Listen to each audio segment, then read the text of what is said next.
Bonjour à tous et bienvenue sur Mokonzi TV, heureux de vous retrouver pour cette nouvelle vidéo. Je m'appelle Kevin Noumazalai et aujourd'hui je vais vous parler de deux livres, c'est deux livres de contes qui me plaisent énormément. Si vous avez des enfants, je vous conseille d'acheter au moins un de ces deux livres. Il y en a un qui est écrit par un Congolais et il s'appelle Les Guirlandes fanées, contes et légendes du Congo-Brazzaville. Vraiment un très bel ouvrage que j'aime beaucoup. Qui se présente un peu comme un livre de fables, donc ceux qui connaissent un peu les fables de Jean de La Fontaine, je pense que vous allez vous retrouver un petit peu là-dedans, mais ici on est sur un style beaucoup plus africain, beaucoup plus, on va dire, congolais dans une certaine mesure, puisque nombreux sont les personnages qui voilà, prennent la parole, qui se retrouvent dans des situations assez drôles, assez marrantes. Voilà, donc c'est écrit par Patrice Joseph Lony, que vous pouvez voir ici sur la quatrième de couverture. Voilà, moi j'aime beaucoup ce livre, je l'ai trouvé sur Amazon. Et je trouve que voilà, c'est quelque chose qu'il faut avoir chez soi. Et je connaissais pas Patrice Joseph Lony, mais voilà, du peu que j'ai vu sur ce livre, ça m'a beaucoup plu. Donc je trouve que voilà, il dit des choses intéressantes dans ce livre. Et notamment concernant notre patrimoine culturel, l'art oral et notre capacité à raconter des histoires, des contes et légendes, c'est quelque chose qui est vraiment dans la culture africaine.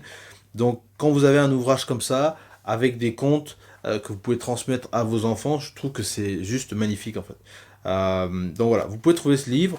Je vais juste vous raconter l'histoire de la tortue et du cochon. Je sais pas si vous la connaissez, mais en tout cas, je la trouve assez drôle. Alors, Tortue et Cochon étaient deux grands amis.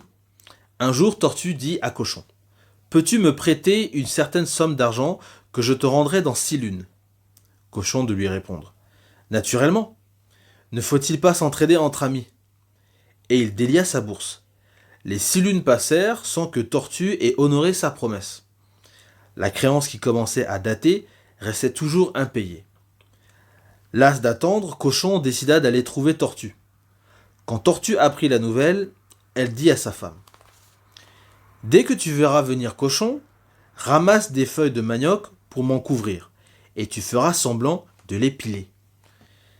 Mais prends surtout garde de répondre à ses questions. Fais-toi sourde et muette.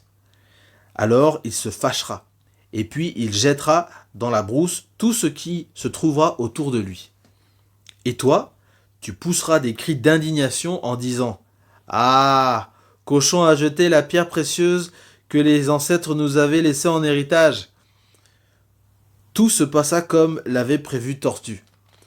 À l'arrivée de Cochon, elle rentra dans sa carapace et prit la forme d'un vulgaire caillou. La femme se mit à piler des feuilles de manioc sur le dos de son mari. Où est ton mari? Demanda Cochon. La femme ne dit rien. Où est ton mari? Toujours pas de réponse.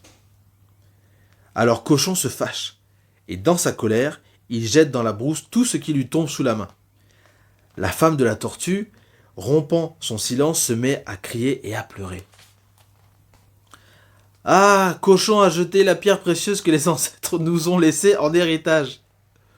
À ce moment précis, Tortue sort de derrière sa case et déclare: j'allais justement te payer aujourd'hui, mais maintenant je suis obligé d'attendre que tu me retrouves la pierre précieuse que tu viens de jeter dans la brousse.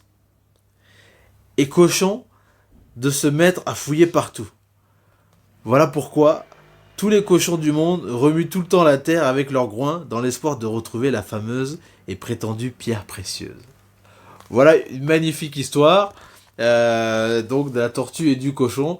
Mais c'est ce type d'histoire, voilà, ce genre d'histoires qui, à mon sens, sont assez drôles, assez amusantes et qui peuvent assurément plaire aux enfants. Voilà un petit peu le livre ici, Contes et légendes du Congo-Brazza, Guirlandes fanées, donc de Patrice Joseph Lony, disponible sur Amazon. Ce livre-là, moi j'ai grandi avec ce livre. Mon père l'a reçu de son père et il me l'a donné également. J'ai beaucoup lu ce livre et je me suis dit il fallait absolument que je le retrouve et que je mette la main dessus.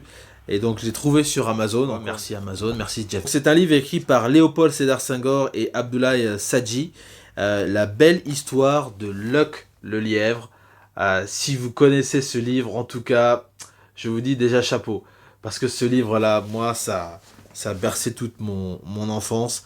On pouvait pas regarder la télé, on pouvait pas jouer aux jeux vidéo, moi je lisais ça. Et c'est vraiment un super livre. Alors, ce qui est bien ici, c'est que cet ouvrage, donc, il date d'assez longtemps, puisque ici on a Librairie Hachette de 1953. Hein. Vous pouvez le voir ici, 1953. Donc c'est un très vieux livre en réalité, écrit par Léopold Sédar Senghor, donc ancien président du Sénégal, et puis un inspecteur de l'enseignement primaire, Abdoulaye Sadji. Voilà, un cours élémentaire. Donc c'est essentiellement pour des enfants qui sont dans des classes de CP1, CP2, CE1, etc. Donc en école primaire, école élémentaire également. Mais voilà, c'est très intéressant. Moi j'ai beaucoup aimé ce livre. Il y a plein d'annotations aussi sur l'écriture, sur des définitions qui sont utilisées. Donc par exemple, il y a quelques mots que vous retrouvez, il y a des pieds de page très intéressants. Et donc c'est vraiment comme une sorte de fascicule, on va dire éducatif, pour parfaire son français en fait. Pour parfaire son français. Donc Luck le lièvre, c'est le personnage principal que vous retrouvez ici au milieu de ce dessin, un magnifique dessin en couleur. C'est un lièvre. Et donc, vous avez en fait des animaux qui sont un petit peu donc mi-animal, mi-humanoïde, puisque ils sont tous en capacité de marcher avec deux pattes, mais ils ont leur côté évidemment bestial qui est présent, quoi. Hein, ce sont des animaux et donc ils sont fidèles à leurs caractéristiques. Donc en gros, on est en train de suivre, et c'est ça qui est intéressant, c'est que vous avez 80 histoires dans ce livre, et on suit en fait Luck le lièvre dans chacune de ces histoires. Il lui arrive plein d'aventures, plein de péripéties, il est face à des problèmes, et donc il doit se débrouiller pour chercher à sortir de certains de ces problèmes. Et voilà, donc vous avez plein d'illustrations, plein d'histoires. Et les histoires sont connectées les unes avec les autres. Donc c'est une suite. C'est comme des chapitres, comme des différents épisodes qui sont assez intéressants. Donc ça se lit sans se lire en réalité. Parce que vous prenez goût, vous lisez une, vous lisez deux, c'est assez court. Et donc voilà les pieds de page. Vous avez des pieds de page ici comme ça. Donc on vous donne des définitions, on vous explique certaines expressions.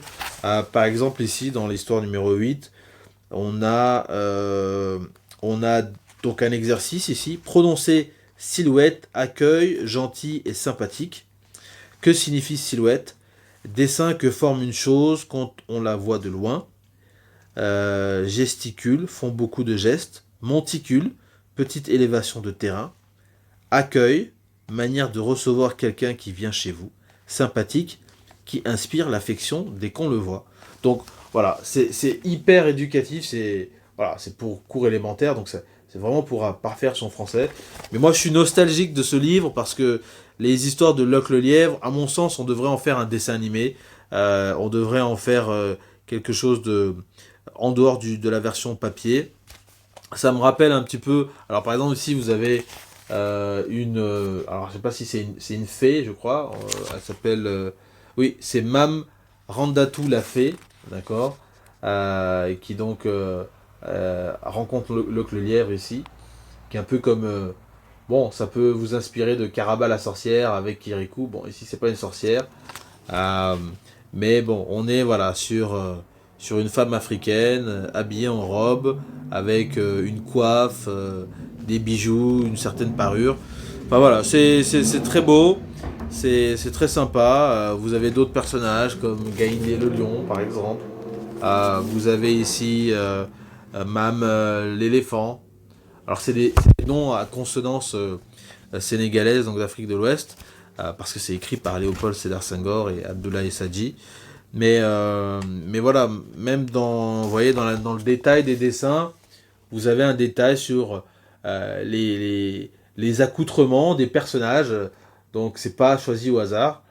Voilà, donc c'est vraiment un livre qui est dans le détail. Et moi je trouve que c'est c'est juste fantastique en fait d'avoir quelque chose comme ça. Euh, donc voilà, on est vraiment dans une ambiance africaine. Moi j'adore ça. J'adore ce livre.